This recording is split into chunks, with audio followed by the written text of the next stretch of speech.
अच्छा जी, हम कंपैरिजन कर रहे थे लिंकिंग वर्ब और एक्शन वर्ब का। और हमने अब उस रूल को प्रूव कर लिया। एक रूल जो हमने बनाया था कि कोई भी लिंकिंग वर्ब, ठीक है, उनमें एक्शन नहीं होता, इसलिए उसका पैसिव नहीं बनता। किसी भी लिंकिंग वर्ब का, अब लिंकिंग वर्ब कौन से होते हैं, उनको आइडेंटिफाई कैसे किया जाता है, ये मैंने बता दिया। लिंकिंग वर्ब का पैसिवाइज नहीं होता। तो रूल लिखें वंस अगेन, इसको इंग्लिश में लिखें तरतीब से। if a sentence if a sentence carrying linking verb as its main verb, it cannot be turned into passive voice. If a sentence carrying a linking verb as its main verb, it cannot be turned into passive voice. तो जितने भी linking verb हैं, याद रखें, जितने भी linking verb हैं वो 5 सवालों का ऊपर जो बताए थे उनका जवाब देना उसके लिए कंपल्शन नहीं है। अगर दे दे तो बेहतर है, अच्छी बात है। अगर दे दे तो अच्छी बात है, अदरवाइज उसके लिए कंपल्शन नहीं है। सेंटेंस देखें एक।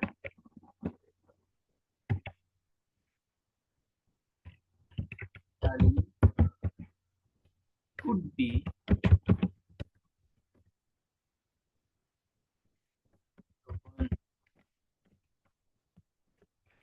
Could be the one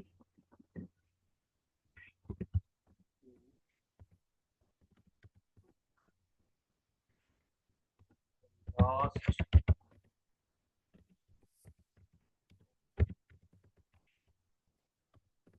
Ali could be the one who took the last piece of cake। तो यहाँ पर ये जो कुड बी है, याद रखें, ये जो कुड बी है ये लिंकिंग है। Ali could be the one who took, ये मेन वर्ब है। टुक यहाँ पर मेन वर्ब है। Who took the last piece of cake, could be the one, linking है।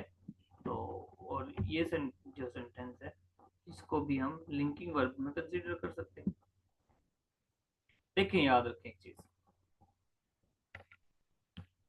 जो भी इंग्लिश है, उर्दू है, इसकी ग्रामर हम पढ़ते हैं, पढ़ाते हैं, ये कभी भी बगैर प्रैक्टिस के नहीं आती। आपको मैंने चीज बताई है, जो जो चीज इसमें आप एक्शन वर्ब देखो, इसमें लिंकिंग वर्ब देखो, हर किसी के 4 से 5 सेंटेंसेस बनाओ। ठीक है, अगर आपने ग्रिप करनी है तो सेंटेंस पे, कम्युनिकेशन पे, तो 4 से 5 सेंटेंस हर रूल की बनानी है आपने। ठीक है,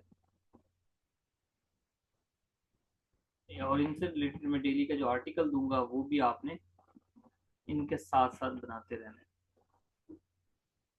अब एक चीज देखें, सवाल है, what is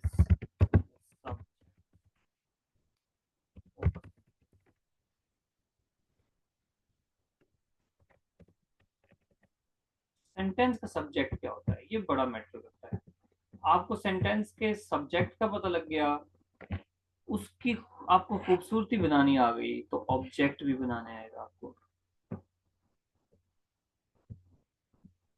what is the subject of a sentence? जो सेंटेंस का सब्जेक्ट होता है वो हमें बताता है कि हु और व्हाट, दो बातों के आंसर देते हैं, हु और व्हाट। हु मीन कोई पर्सन है, व्हाट मतलब कोई चीज है, कोई थिंग है। इन दो बातों के जवाब देता है। सब्जेक्ट ऑफ सेंटेंस हमें दो चीजों को डिस्क्राइब कर रहा होता है। ठीक है, इट टेल्स अस हु और व्हाट। तो what does subject do in a sentence, ये काम क्या करता है? What subject,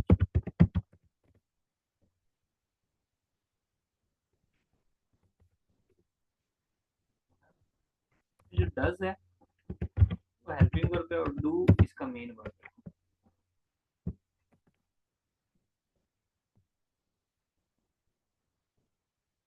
what does a subject do in a sentence, एक सब्जेक्ट जो है सेंटेंस में करता क्या है? ये एक्ट करता है, ये एक्सपीरियंस करता है, ये डिस्क्राइब करता है।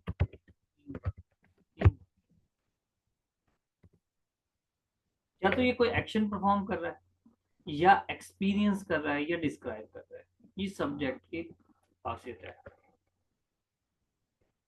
कोई एक्शन परफॉर्म कर सकता है, कोई एक्सपीरियंस कर रहा है, कोई फैक्ट्स बता दिया, कोई डिस्क्राइब कर दिया किसी चीज को, तो ये सब्जेक्ट का काम है। और सब्जेक्ट क्या होता है, किस किस चीज से बनता है, इसको हम देखते हैं। यानी आप समझ लें कि हमारे जो अपकमिंग लेक्चर्स होंगे वो इसी चीज की डिटेल होंगे। क्वेश्चन था हमारा सब्जेक्ट का कि कौन सब्जेक्ट में क्या क्या हो सकता है। सब्जेक्ट ऑफ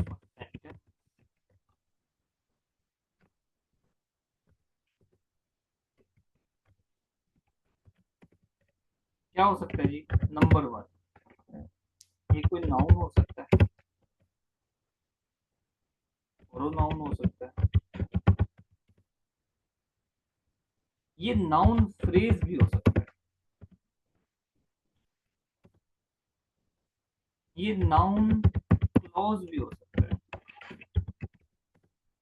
अभी तक आपने नाउन प्रोनाउन तो पढ़े हुए हैं, लेकिन नाउन फ्रेज क्या होता है, नाउन क्लॉज क्या होता है, ये नहीं पढ़ा। जेरेंट,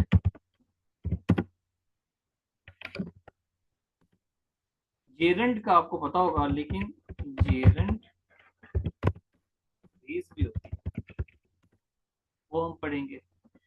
इनफिनिटिव ये पढ़ेंगे और इनफिनिटिव फ्रेज पढ़ेंगे।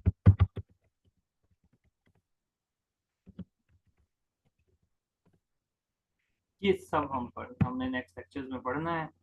ठीक है, नाउन फ्रेज क्या होता है इधर से हम स्टार्ट करेंगे, नाउन प्रोनाउन को नहीं पढ़ेंगे। अगर आपको नाउन प्रोनाउन में इशू है तो फिर आप मुझे बताना, फिर आपको मैं लेक्चर रिकॉर्डेड दे दूंगा, वहां से आप इन डिटेल पढ़ोगे। ठीक है, हमें यहाँ पर ये जो हमारे लेक्चर्स हैं ये सिर्फ और सिर्फ एडवांस इंग्लिश स्ट्रक्चर्स और इंग्लिश एसे से रिलेटेड है। इसमें आपकी इवेल्युएशन होगी डेली बेस पर, और ठीक है स्ट्रक्चर्स जो मैं आपको करवाऊंगा, ठीक है डू डज की गलतियां इस तरह की नहीं होनी चाहिए, अदरवाइज तो फिर कोर्स जो है हमारा लेंथी हो जाएगा। तो नाउन प्रोनाउन को हम स्किप करके नाउन फ्रेज, नाउन क्लॉज कौन सी होती हैं, किस तरह से होती हैं, इनकी मैं आपको असाइनमेंट्स दूंगा, इवेल्युएशंस करूंगा, और भी बहुत कुछ पढ़ेंगे। याद रखें कि जो इंग्लिश ऐसे है, अगर हम CSS लेवल की बात करें, FPSC की रिपोर्ट के मुताबिक क्या इश्यूज क्या आते हैं इंग्लिश ऐसे में, मसला क्या आता है।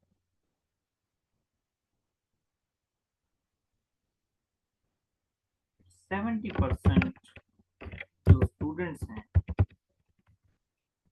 पेरेंट्स हैं, उनको आइडियाज आर्टिकुलेट नहीं करना आते। 70% स्टूडेंट्स फाइंड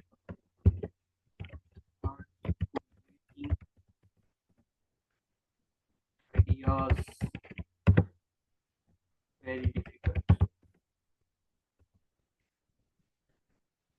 ये बड़ा मुश्किल है कि वो आइडियाज को आर्टिकुलेट नहीं कर सकते, बना नहीं सकते, लिख नहीं सकते, तरतीब नहीं दे सकते, बुन नहीं सकते, आइडियाज को अरेंज नहीं करना आ रहा उनको। 70% स्टूडेंट्स ऐसे हैं। ठीक है,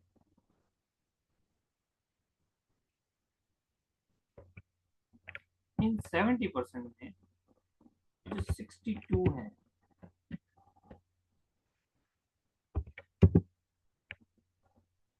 ये 62% अलग है। जिस 62% है उनको क्या होता है, एसे के स्ट्रक्चर में मसला आता है। एसे का स्ट्रक्चर ही नहीं उनको सही तरह पता लगता। वो इंट्रोडक्शन को भी बॉडी पैराग्राफ की तरह लिखते हैं, बॉडी पैराग्राफ को क्रिटिकल थिंकिंग की तरह लिख रहे होते हैं, कंक्लूजन को वो इंट्रोडक्शन की तरह लिख रहे होते हैं, आउटलाइन में जो कॉजेज हैं उसको किसी और तरह लिख रहे होते हैं। ठीक है, कॉजेज, इम्पैक्ट्स और वे फॉरवर्ड्स को वो एक ही तरह से लिख रहे होते हैं। ये उनमें सबसे ज्यादा मसला है। 63% ऐसे हैं स्टूडेंट्स जिनको इंट्रोडक्शन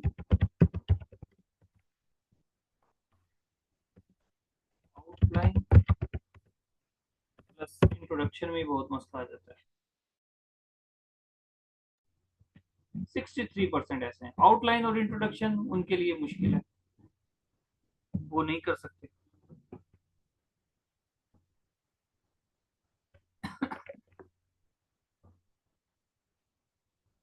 तो इस तरह के इश्यूज हैं जी, और भी है आपको। ये तो मैंने वो बताया ना कि जो 62% है, ये जो आप जैसे स्टूडेंट हैं। अभी एक बच्ची बहुत अच्छा ऐसे लिख के दिखाया, मैंने ग्रुप में भी फॉरवर्ड किया। उनको एक सेंटेंस से दूसरे सेंटेंस की तरफ मूव करना नहीं आ रहा। एक सेंटेंस से दूसरे सेंटेंस की तरफ अगर आपको मूव नहीं करना आ रहा, तो आप एक पैराग्राफ से दूसरे पैराग्राफ की तरफ कैसे मूव करोगे? समझ आई बात की? तो ये चीजें हैं, बुनियादी चीजें। आपको ये नहीं आता, आपको इंग्लिश, आप सोचते हो बस इंग्लिश ऐसे कर लेंगे किसी तरह। तो भाई इंग्लिश ऐसे किस तरह से होगा? आपको इंग्लिश सेंटेंस का स्ट्रक्चर तो है ना सही तरह। सेंटेंस स्ट्रक्चर नहीं आता, दो सेंटेंस किस तरह से आपस में जोड़ के लिखने हैं वो नहीं आते, तो पैराग्राफ कैसे लिखोगे?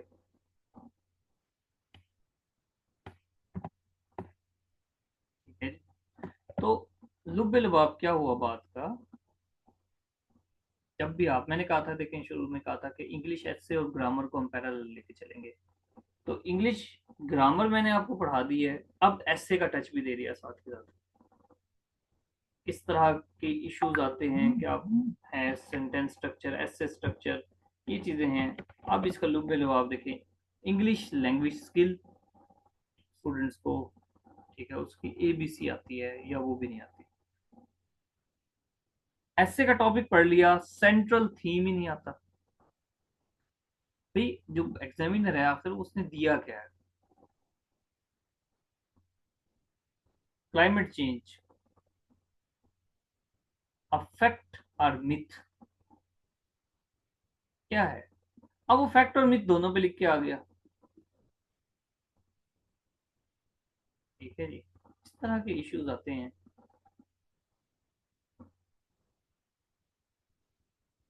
तो और क्या, क्रिटिकल थिंकिंग नहीं है, खुद से नहीं लिखा होता। ठीक है, कोई दूसरी इंपॉर्टेंट बात, नॉलेज नहीं होता आपको, नॉलेज एंड कंटेंट ही नहीं है। वो बच्चों वाली लाइनें लिख के आते हैं, आई हैव अ फ्रेंड, ठीक है, he lives in my street, we go to school together, वगैरह वगैरह, इस तरह के सेंटेंसेस लिखते हो आप। इस तरह के सेंटेंस लिख के, ठीक है, मैट्रिक वगैरह के वो भी पास हो जाते थे ऐसे टीचर्स, पता नहीं वो खुद पूरे सूरे थे, वो पास कर देते थे।